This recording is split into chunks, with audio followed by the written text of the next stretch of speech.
ఈ తిజోరీని తెరిచే అంత సీన్ నీకుందా? ఇందులో కోట్లాది రూపాయల ఖజానా ఉందని తెలుసా? 3 ఏళ్లుగా తల బాదుకుంటున్నాను. ఎవరూ దీన్ని తెరవలేకపోతున్నారు. ఒకవేళ నువ్వు గనక ఈ తిజోరీని తెరిస్తే నీకు అక్షరాల ₹1,00,00,000 బహుమతిగా ఇస్తాను. నగరం నడిబొడ్డునున్న పాత బజార్లో శర్మా సేఠ్ హవేలీ అంటే అందరికీ తెలుసు. బయటనుంచి చూస్తే అదేదో పాత గోదాంలా కనిపిస్తుంది, కానీ లోపలికెళ్తే మాత్రం పరిస్థితి వేరు. మందపాటి గోడలు, బరువైన తలుపులు, ఆ హవేలీ మధ్యలో ఒక భారీ ఇనుప తిజోరీ ఉంటుంది. నగరం మొత్తం ఆ తిజోరీ గురించే చర్చించుకునేది. అది మామూలు తిజోరీ కాదు. దాని లోపల వజ్రాలు, వైఢూర్యాలు, పాతకాలపు నాణేలు, ఇలా కోట్లాది రూపాయల సంపదుందని అందరూ చెప్పుకునేవారు. కానీ సమస్యల్లా ఒకటే, ఆ తిజోరీ అస్సలు తెరుచుకోదు. గత 3 ఏళ్లుగా శర్మా సేఠ్ దాన్ని తెరవడానికి చేయని ప్రయత్నం లేదు. పెద్ద పెద్ద ఇంజనీర్లు వచ్చారు, తాళాలు తీయడంలో ఎక్స్పర్ట్స్ అని చెప్పుకునేవాళ్లు విదేశీ యంత్రాలు తెచ్చి కోడ్ బ్రేక్ చేయడానికి చూశారు. కానీ ఫలితం మాత్రం సున్నా. తిజోరీ ఎక్కడిదక్కడే గట్టిగా మూసుకుపోయి ఉండేది. ఈరోజు కూడా హవేలీలో పెద్ద జనం గుమిగూడారు. పార్ట్నర్లు, లాయర్లు, మీడియా వాళ్ళు అందరూ ఆ నల్లటి భారీ తిజోరీ వైపు ఆశగా చూస్తున్నారు. సేఠ్ గారి ముఖం చిరాకుతో ఉంది. తెల్లటి కుర్తా, మెడలో లావుపాటి బంగారు గొలుసు వేసుకున్న సేఠ్ కళ్లల్లో కోపం కనిపిస్తోంది. అప్పుడే ఒక ఎక్స్పర్ట్ తలదించుకుని, సారీ సేఠ్ గారు, దీని మెకానిజం చాలా వింతగా ఉంది. దీని గురించి ఏదైనా హింట్ ఉంటే తప్ప తెరవడం అసాధ్యమని చేతులెత్తేశాడు. హాల్లో గుసగుసలు మొదలయ్యాయి. అంత డబ్బుండేం లాభం, లోపలేముందో చూడలేకపోతున్నాడు అని ఒకరు నవ్వుకున్నారు.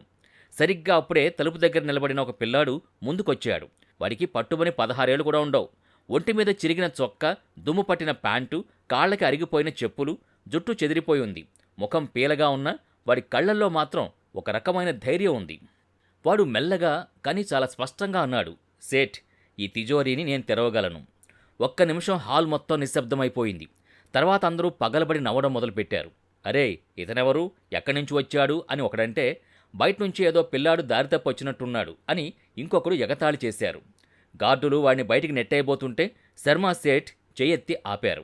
వాడిని పైనుంచి కింద వరకు చూసి వెటకారంగా నవ్వుతూ, నువ్వా, ఇంతటి మేధావులే చేయలేని పని నువ్వు చేస్తావా అని అడిగారు.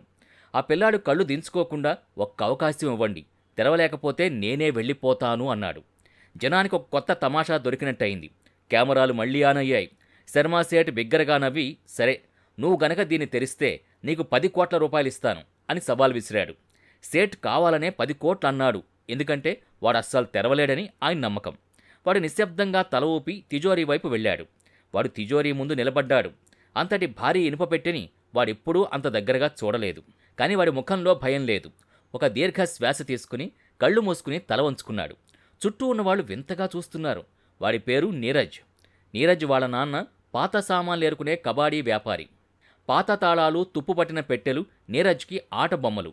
వాటిని ఎలా విప్పాలో, ఎలా బిగించాలో వాడికి చిన్నప్పటి నుంచే తెలుసు. వాడికి యంత్రాల భాష తెలియదు, కానీ లోహం చేసే శబ్దాన్ని వాడు గుర్తుపట్టగలడు. నీరజ్ తన వేళ్లతో తిజోరీని మెల్లగా తాకుతూ అటు ఇటూ తిరుగుతున్నాడు. ఒక పెద్దాయన మెల్లగా పక్కవాడితో అన్నాడు, చూడు, వాడేదో వెతుకుతున్నాడు. నీరజ్ తన చెవిని తిజోరీకి ఆనించి మెల్లగా తట్టాడు.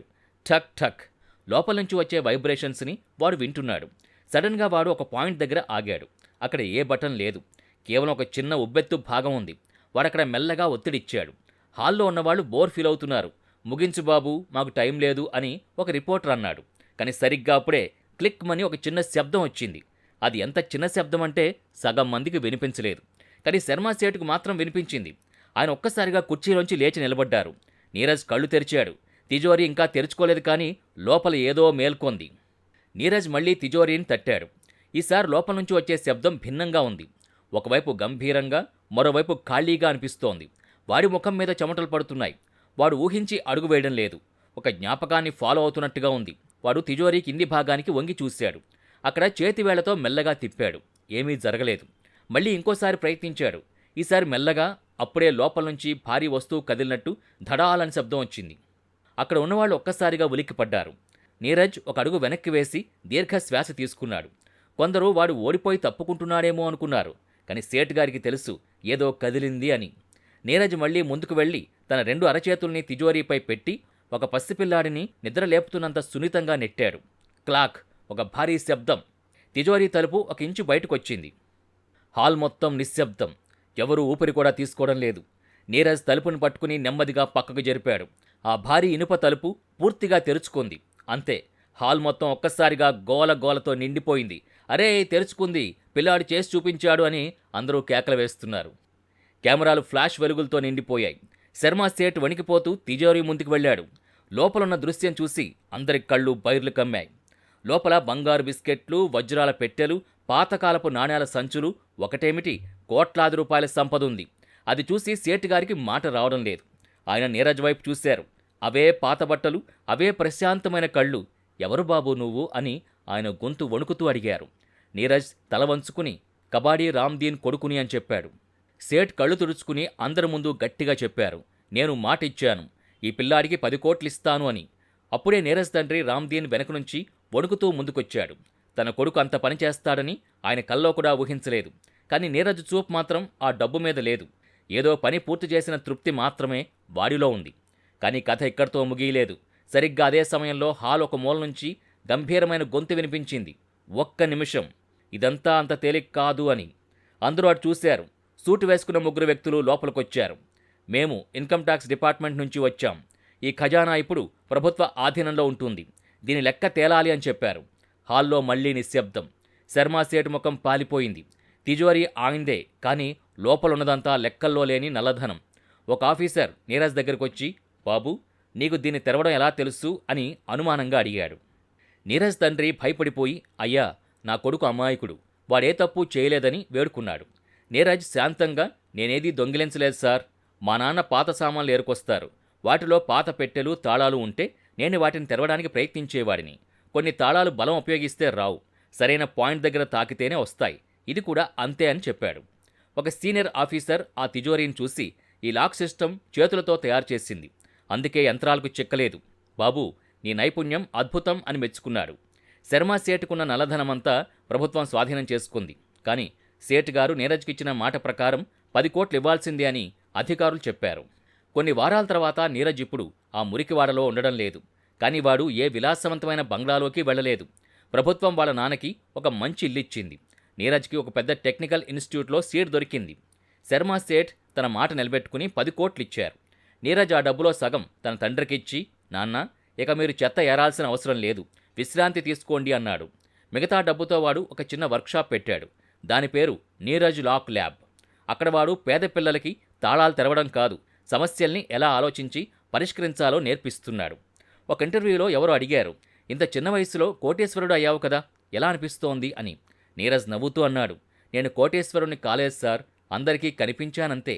ఆ రోజు నుంచి ఆ నగరంలో ఎవరైనా ఏదైనా మూసుకుపోయిన తలుపు ముందు నిలబడితే యంత్రాల గురించి ఆలోచించరు. ఆ పాత బట్టలు వేసుకున్న పిల్లాన్ని గుర్తు చేసుకుంటారు. ఎందుకంటే వాడు నిరూపించాడు, ప్రతి తాళానికి ఒక చెవి ఉంటుంది, కానీ ప్రతి తలరాతకు మాత్రం ఒక నైపుణ్యం కావాలి అని. ఈ కథ కేవలం ఆ 10 కోట్లతోనూ లేదా ఆ తిజోరీ తెరవడంతోనూ ముగిసిపోలేదు. ఆ రోజు ఆ హవేలీలో జరిగిన సంఘటన ఆ నగరం యొక్క ఆలోచనా విధానాన్ని పూర్తిగా మార్చేసింది. నీరజ్ స్థాపించిన నీరజ్ లాక్ ల్యాబ్ ఇప్పుడు కేవలం ఒక వర్క్షాప్ మాత్రమే కాదు, అది నిరాశలో ఉన్న వేలాది మంది పేద పిల్లలకి ఒక ఆశల నిలయంగా మారింది. అక్కడ తాళాలు ఎలా వేయాలో నేర్పడం కంటే, జీవితంలో ఎదురయ్యే ఎటువంటి కఠినమైన సమస్యలనైనా మనోబలంతో, నైపుణ్యంతో ఎలా ఎదుర్కోవాలో నేర్పడం మొదలుపెట్టాడు నీరజ్. మరోవైపు జైలు గోడల మధ్య ఉన్న శర్మ సేట్కి ఒక చేదు నిజం అర్థమైంది. తను ఇన్నాళ్లు గర్వంతో విర్రవీగుతూ సంపాదించిన ఆ కోట్ల రూపాయల నల్లధనం తనని కాపాడలేకపోయింది. కానీ తను తక్కువ అంచనా వేసిన ఆ పిల్లాడి నైపుణ్యం మాత్రం తనకిచ్చిన మాటను నిలబెట్టుకునేలా చేసింది. మనిషిని మనిషిగా గౌరవించని ఏ సంపదైనా చివరకు బూడిదతో సమానమని ఆయన తన డైరీలో రాసుకున్నారు. ఈ కథ మీకు నచ్చితే లైక్ చేయండి. ఇటువంటి మరిన్ని స్ఫూర్తిదాయకమైన కథల కోసం మన ఛానల్ని సబ్స్క్రైబ్ చేసుకోండి. మీ ఊరి పేరు కామెంట్లో రాయండి. మా కథలు ఎక్కడి వరకు చేరుతున్నాయో మాకు తెలుస్తుంది. జై హింద్, జై భారత్.